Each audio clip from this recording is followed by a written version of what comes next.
So recently, scientists managed to land an unmanned space probe on a moving asteroid millions of miles from the Earth. This is a very impressive feat, and there can be no doubt there are amazing discoveries to be made in space.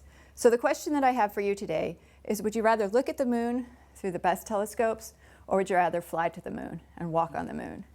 For me personally, it's an easy choice. I'd rather take the trip to the moon and actually walk there, which is very ironic because I'm afraid of heights and I hate to fly.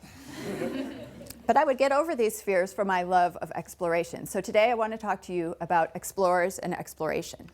So an explorer, one who investigates an unfamiliar area, an adventurer. When we think of the great explorers, many names may come to mind. Charles Darwin, Jane Goodall, maybe even James Cameron would make the list today. Now clearly, I'm never going to discover a new continent. And in reality, it's very unlikely that I'm ever going to get that trip to the moon, but I have been and will continue to be an explorer.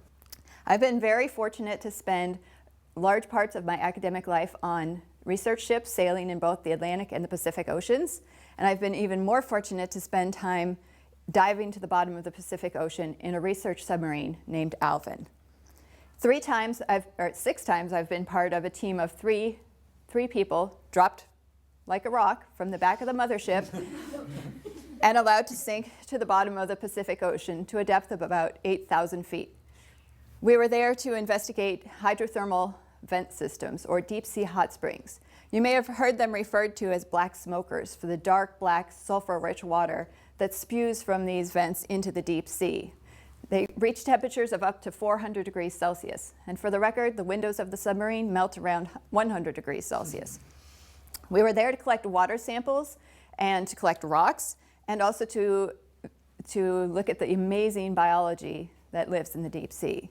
Things from 6-foot-high tube worms to swarms of deep sea shrimp, and to things that as a chemist I can really only describe as pieces of glowing fruit leather.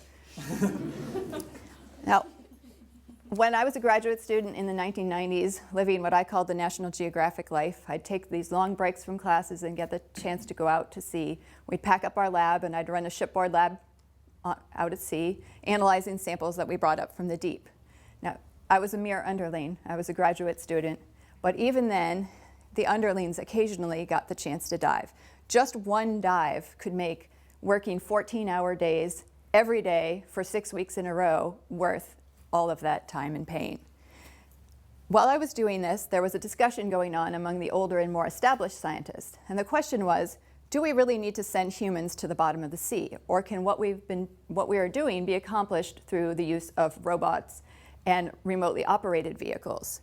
And it was at this time that a lot of strides had been made in the development of these so-called ROVs. I went on several cruises where we used ROVs, so I have experience with both the submarine and ROVs. There were definitely some perks to using a remote vehicle. They're tethered to the ship by a cable, so you can't lose them, usually. They're armed with video cameras and robotic arms with a live feed up to the ship, where everyone can sit in a specialized cargo container safely anchored to the deck of the ship and watch video of the deep sea as it unfolds before you. Unlike the submarine, which only fits 3 people, the cargo container could fit up to maybe 10 or even 20 people if you really wanted to pack people in. So there were some definite advantages. We could operate the ROV 24/7, unlike the short 8-hour dives limited by the limits of the batteries in a free-floating sub. And perhaps the more unspoken issue was that in an ROV, there's no humans. With no humans at the bottom of the sea, there's no danger. And to some people, this was better. Telepresence has certainly made a presence. Right now, we have classrooms and laboratories where oceanographic data is piped directly to your office. You can get your data without ever leaving the comfort of skiing. We see this outside the world of oceanography as well. We see it in the world of drones, and we see it in the space program. Most space flights today are unmanned. It's really difficult for me to tell my children to dream about being an astronaut when there's no US spaceship for them to fly on. And to me, I think it's very difficult to make a comparison between being at the bottom of the sea and seeing the bottom of the sea.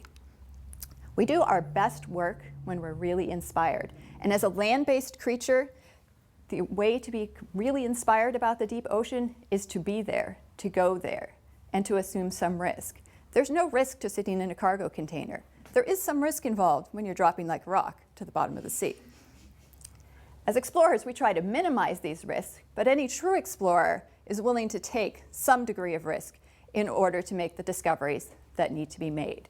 It's a difference between viewing the bottom of the ocean and experiencing the bottom of the ocean. Now, I spent many hours in that cargo container, and really I do not remember a lot of it, but what I do remember, some of the most vivid memories that I have are from the time spent in the submarine with my 2 diving companions crammed into a 6-foot sphere, cold and dark, but being one with the bottom of the ocean. It was those moments that drove me to want to be a scientist. So what's it going to be? Are you going to look at the moon, or are you going to go to the moon? Are you going to float on the ocean, or are you going to dive into it? Should you go out and explore the world, or should you just watch another episode of Discovery Channel? For me, the choice is obvious. I have to keep exploring. It's what I do. So my challenge for you is this. Go out and find the science where it lives. Live it, experience, get out there and explore. Thank you.